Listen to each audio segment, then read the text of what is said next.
ये 3 खाइयां हैं जिनमें चलते तो बहुत लोग हैं पर गिर जाते हैं, इन खाइयों से नहीं निकल पाते। कोई बिरला होता है जो इन खाइयों को पार कर गया तो आगे हरि साक्षात्कार होता है। सबसे पहला है कंचन, रुपया। ये रुपया की जो वित्त तृष्णा इसे कहते हैं, इसकी जो आकर्षण वृत्ति है बहुत सूक्ष्म है। कहां आए थे, क्या लेने आए थे, क्या कर रहे हो? ये खाई है, खाई। ये 3 बड़ी बड़ी खाइयां पूरी सृष्टि के सब विकारों को जोड़ करके बना दी गई। इनको क्रॉस कर जाओ, आगे भगवान मिल जाएंगे तुम्हें। भगवत मिलन के मार्ग में 3 खाइयां रखी गई हैं।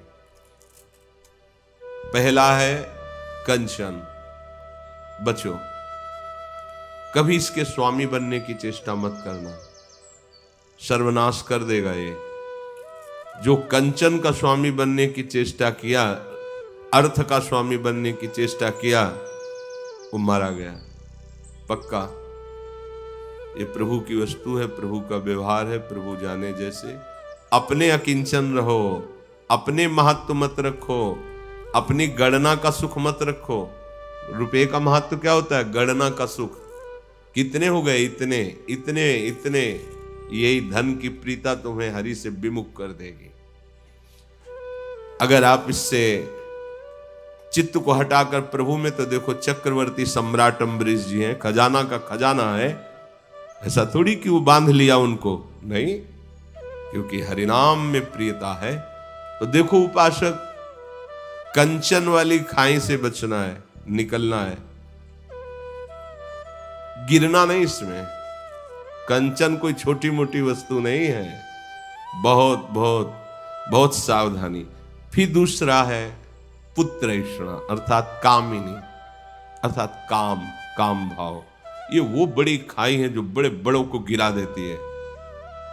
अगर आपके अंदर, सबके अंदर होता है, आपके अंदर का मतलब सबके अंदर होता है, कामाकर्षण सबके अंदर होता है, क्योंकि शरीर की रचना भी उसी से हुई है। काम संकल्प से ही इस शरीर की रचना हुई, तो स्वाभाविक इसमें परमाणु है कामाकर्षण के। इन्हीं को मिटा दे सो महात्मा। हमारा लक्ष्य है प्रभु की प्राप्ति। हो सकता है हमसे चूक हो जाए, हो सकता है हम उधर आकर्षित हो जाए, हो सकता है हमारे फिसलने वाले चांस आ जाए, पर हमको ये लक्ष्य रखना है, हम प्रियालाल के लिए निकले थे, ये हमसे गलती क्यों हो रही, तो आप सुधर जाओगे। जन्म से कोई निष्काम नहीं होता, इसलिए ये बात कह रहे हैं कि जैसे आज हमने वेश रखा, आप सामने वाला तो साधु देख रहा है, लेकिन वे नहीं समझ पा रहा कि अभी अभी इसने परमार्थ में कदम रखा है, इससे गलती हो सकती है, इससे चूक हो सकती है। संसार क्षमा नहीं करता, ये तो परमार्थ का पथिक जो चलता है वो जानता है कि ये समस्या बहुत बड़ी समस्या है, छोटी समस्या नहीं है। पर हमें इसे बहुत बड़ी मानकर हार भी नहीं जाना है, इससे विजय पाना है। और इससे विजय पाने के लिए हमारी लाडली जी समर्थ है। नागरी दासी जन्म जितायो बलिहारी बलिया, हमारी श्री जी हमारा बल है, वो हमें आगे बढ़ाती है। जब हमारी ये भावना बनने लगती है माता बहनों के प्रति कि हमारी श्री जी की सखियां हैं, लाडली लाल में विराट, तो फिर इसका प्रभाव नहीं पड़ता है। पर इसमें सावधानियां जो बताई गई पीछे कई बार सत्संग में, वो एकांत सेवन न करे, काम भाव से एकांतिक दृष्टि से न देखे, कोई चेष्टा न करे, तो ये दूसरी खाई जो है कामिनी, इससे निकला जा सकता है। एक आखिरी ये खाई इसमें, मतलब जो निकल गए इन दोनों से, उनको भी ये गिरा देती है। मान, कीर्ति, प्रतिष्ठा, यश, ये बहुत जोर की है, बहुत जोर की। मतलब ऐसे कोई एक आध निकल पावे नहीं, इस खाई में तो गिर ही जाता है। प्रशंसा, प्रतिष्ठा, गौरव, मान, सम्मान, ये वो फिसलन है जो आखिरी मंजिल से गिरा देती है, आखिरी मंजिल से। इसलिए अति दैन्य भाव होकर इन तीनों प्रकार की ऐषणाओं पर विजय प्राप्त करे। कंचन, कामिनी, कीर्ति, वित्तैषणा, पुत्रैषणा और लोकैषणा। जिसने अपनी इंद्रियों को शांत कर लिया है, और सारी चेष्टाएं एकमात्र प्रभु की प्रसन्नता के लिए भजनमयी हो रही। धन्य है उनका जीवन। इसके अलावा सबका जीवन, कह रहे शेषास्तु भ्रम निलये परिभ्रमंती, सब भ्रम में अपने जीवन को नष्ट कर रहे हैं, भ्रमित हो रहे हैं।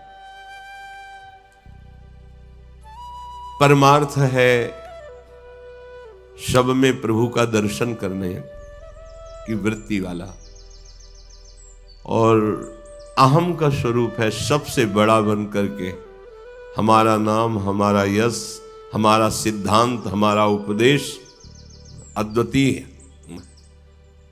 दिशा गलत हो रही है। ये बहुत सूक्ष्मता का विषय है। बाहर से तो कोई नहीं समझ पाएगा, अंदर से आप देखिए। आप क्या देखने चले थे? सर्वम खलमिदम ब्रह्म। बहुत सूक्ष्म विषय है, बहुत सूक्ष्म विषय है। उपासक ध्यान दे। आदौ विजित्य विषयान मद मोह राग, द्वेषादि शत्रुगण माहृत योग राज्या, ज्ञात्वामृतं समनुभूत परात्म विद्या, कांता सुखावत गृहे विचरन्ति धन्या। वो धन्य है जिसने पहला कदम जमा दिया, मोह का नाश करके, मद का नाश करके, राग का नाश करके, द्वेष का नाश करके इन शत्रुओं पर विजय प्राप्त की। धन्य है उसका जीवन। बाबा जी, बनना सरल है लेकिन साधुता आना कठिन है। कई लोग प्रश्न कर देते हैं कि कैसे जाना जाए कि ये संत है, कैसे जाना जाए? पहली बात है कि बिना संत बने तुम संत को जान ही नहीं सकते।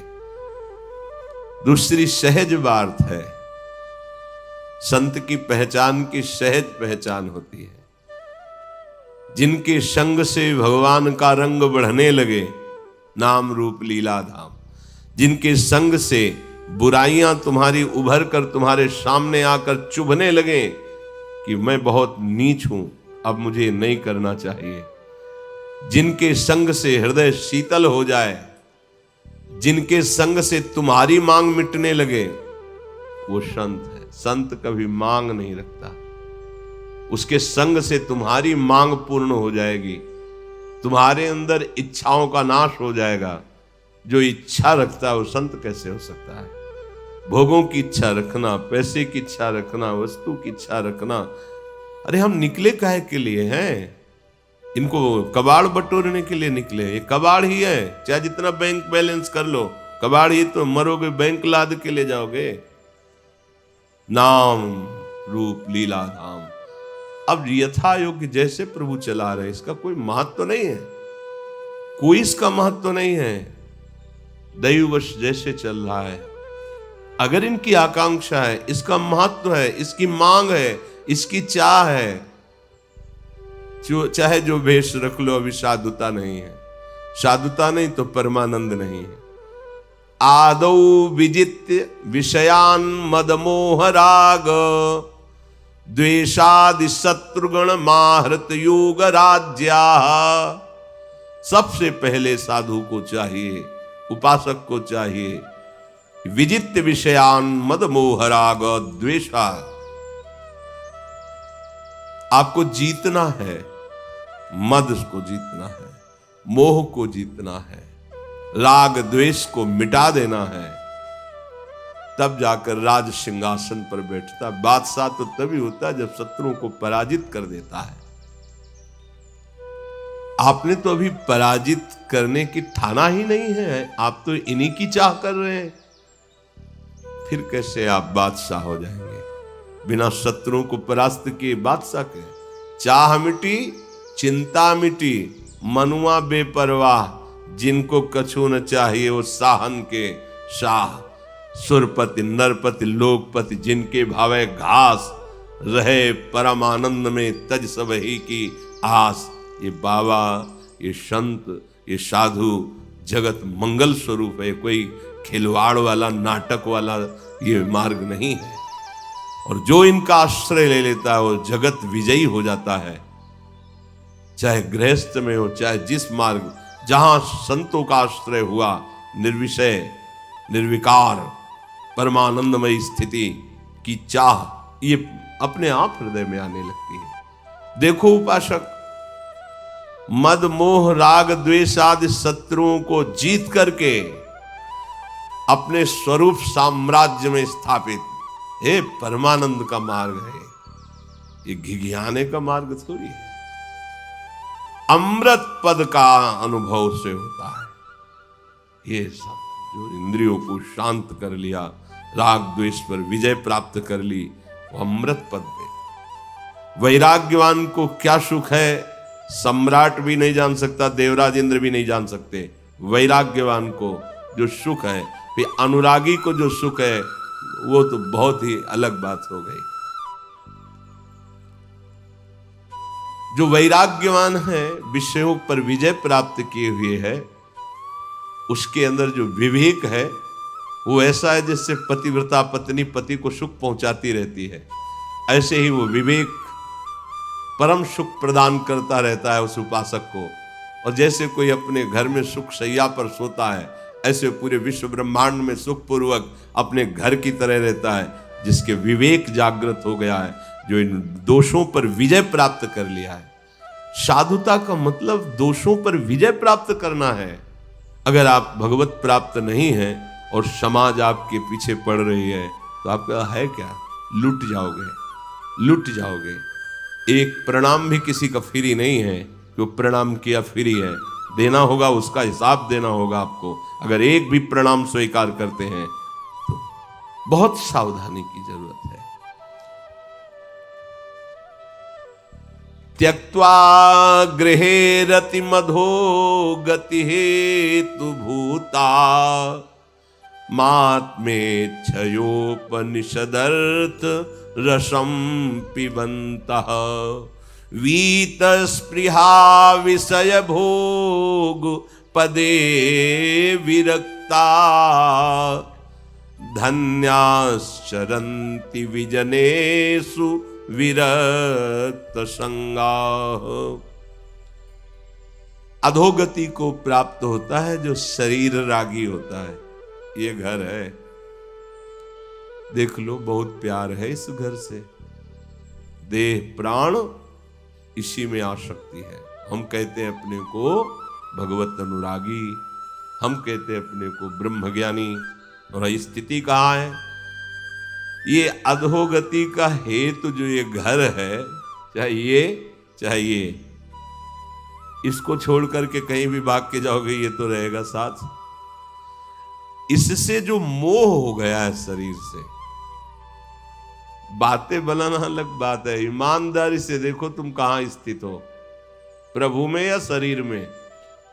हृदय से देखो, ये परमार्थ का सत्संग है। हृदय से देखो स्थिति कहां है। जब तौल ली जाती है विवेक रूपी तराजू में, तो पलड़ा भारी देहाभिमान का ही निकलता है। फिर मिला क्या? तो आर्तभाव से क्यों नहीं शरण हो जाते प्रियालाल की? क्यों हमको पुष्ट कर रहे हो? अधोगति का माने पतन का ये हेतु है। ये मैं शरीर हूं, इसका राग जो है बड़ा सूक्ष्म राग है,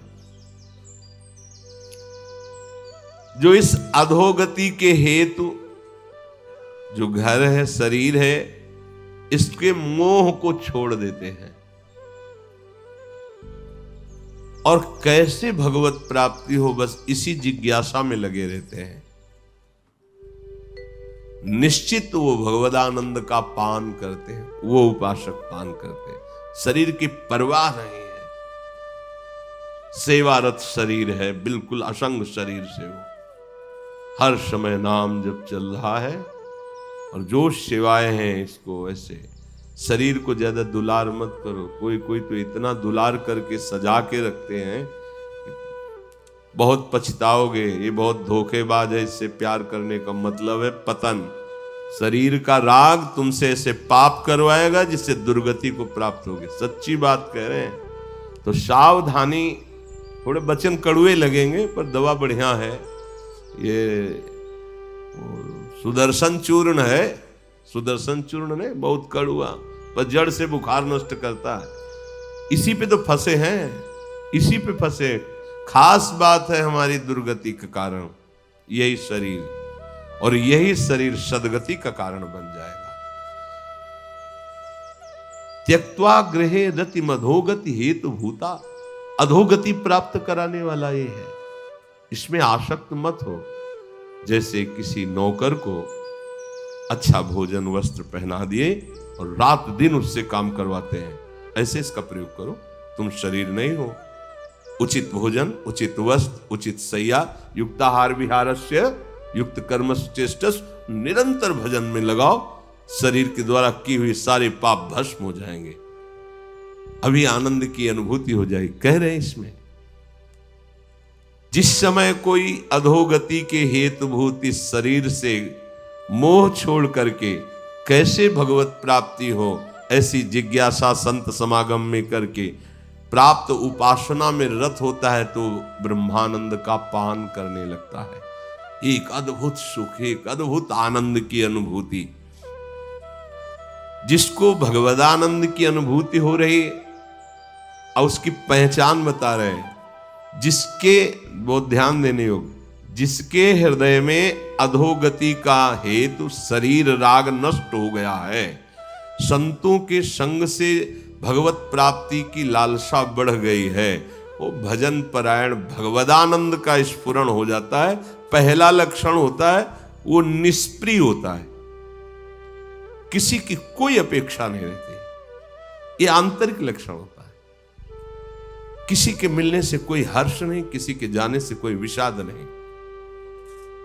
एक बार पूज्यपाद उड़िया बाबा के पास कुछ उपासक आए हुए थे, 2-4 दिन रुके। बोले बाबा अब आदेश कीजिए, जा रहे हैं।